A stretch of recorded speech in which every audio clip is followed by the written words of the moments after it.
Hey everybody, how's things going tonight with you? It's almost 10 o'clock here in Houston area of Texas, United States of America. I had an interesting day. I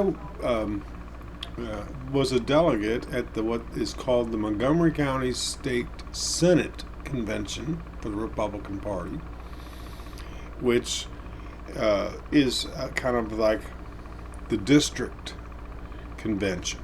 Okay, for the district of 104 precincts.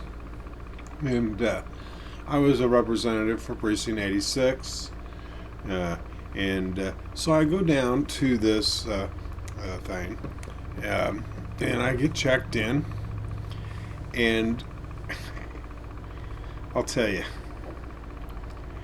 I don't think that the people that were trying to run this convention had ever run a convention before. Or maybe even some of them, I don't know, have even been to a convention before. Apparently, we were supposed to be using Robert's rules of parliamentary rules of how we were doing things, and nobody knows those rules in the crowd, So people are coming up and trying to make a point or make a well, you can't talk that about this right now because we're talking about emotion. Oh, it was just weird. They shouldn't have made it so formal. We should just said, okay, here's what we're going to be voting on. Here's 3 people for, 3 people against, 2 minutes each. That's what they were doing, and just don't worry about the I need to make a point of order or a point of inquiry, or it was just it was so confusing for people, and so it was kind of frustrating, but it was interesting. I ended up becoming voted as to become a delegate at the state convention in Houston in June. I guess that's a 3-day convention.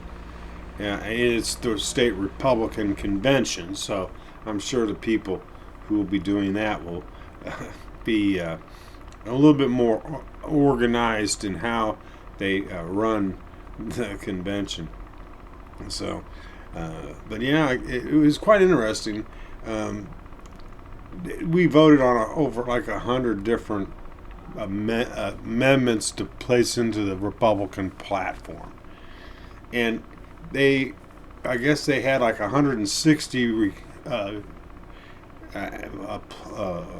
amendments given to them from constituents, and they only allowed 105 of them to be actually voted on, and some of them were just absolutely ridiculously crazy. And I'm, just like, there was one where you couldn't pay a transvestite to come speak at a school. That the Republican parties were not going to allow transvestites and LGBTQ, LYG, X, Y, and L. They would not be allowed to be taught about in school. Now, I kind of agree with that, but to put in have a cross-dressing transvestite in the platform, it was like, oh, okay, who wrote this one? And why would you even allow it to be voted on? It's just, clean the language up a little bit. Make it make sense. So I can see why government is so stupid and why they can never do anything right. Because if the people in the Republican and Democrat parties are just, they don't want to ever do anything the easy way. There's an easy way to solve almost every problem. Every situation, there's a simple way and a hard way. And I swear, politicians can only think in the hard way, or in the most impossible way.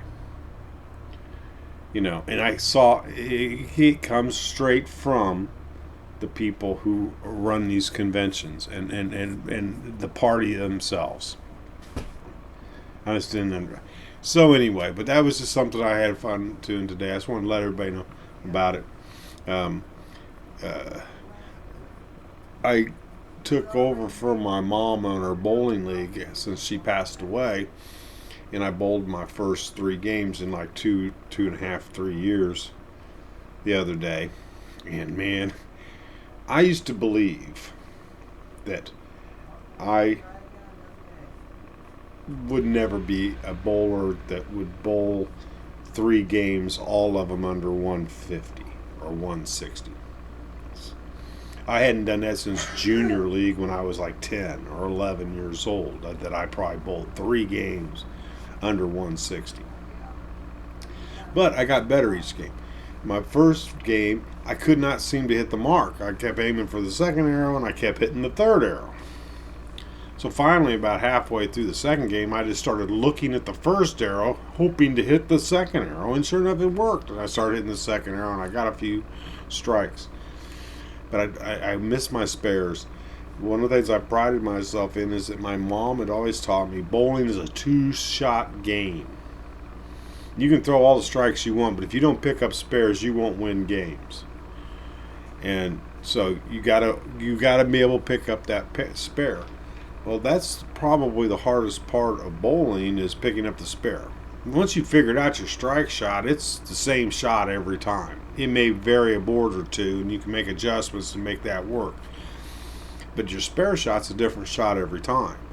And you got to know how to adjust and where to throw it and how to get to where you want it to go. Well, I didn't know what my ball was going to do because it wasn't doing what I expected. I couldn't seem to feel like I was getting it off of my hand right at all. I did one time where I really threw it and I let it go and I let go of it and I went, wow, that felt good. And it went right in the pocket and I blew him out for a strike.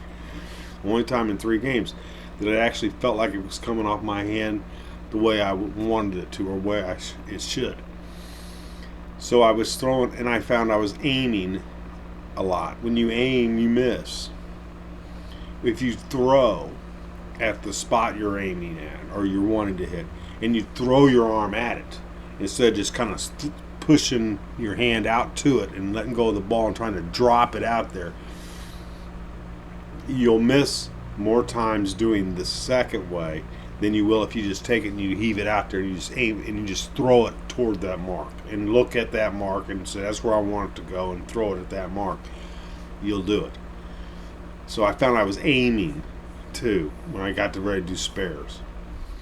So I ended up bowling like 129, 149 or 148 and 158, I think. So I got better each game. So I'm going to go practice because I just couldn't seem to hit where I was aiming. I could get the ball to do what I wanted to do. I got it to hook like I liked my ball to hook. And, but I just couldn't seem to hit the spot I needed to hit to get it to go where I wanted it to go.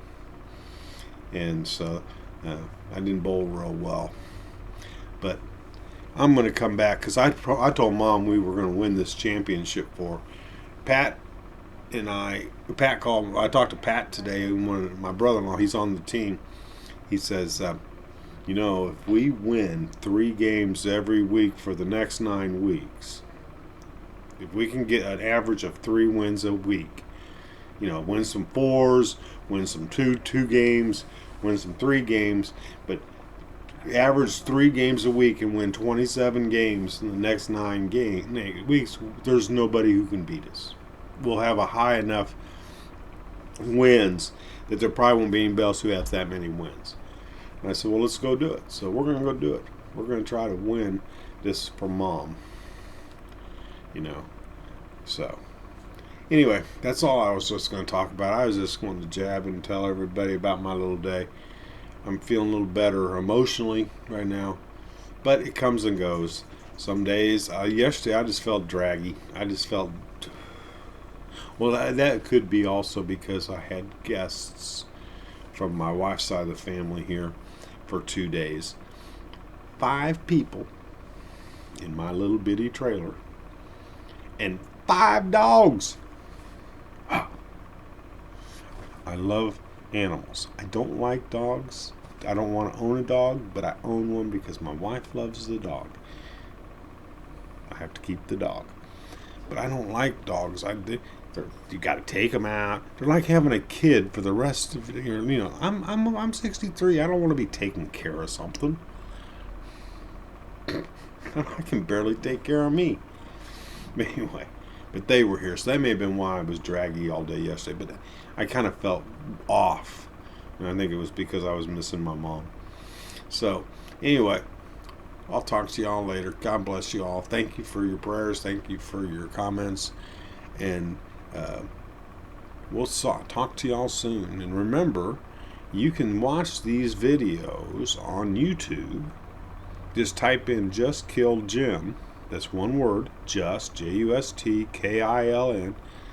I know how to spell that in sign language. Okay, but Just Kill Jim in the YouTube, and it'll come up to a thing called My Life Yesterday, Today, and Why Just Killed Jim.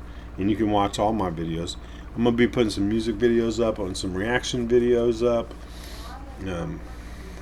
Once I figure out how to put the little box in down here so you can see what I'm reacting to. Let me see how that does that. Woohoo. That's how it works. Okay, so anyway, goodbye. Have a good day.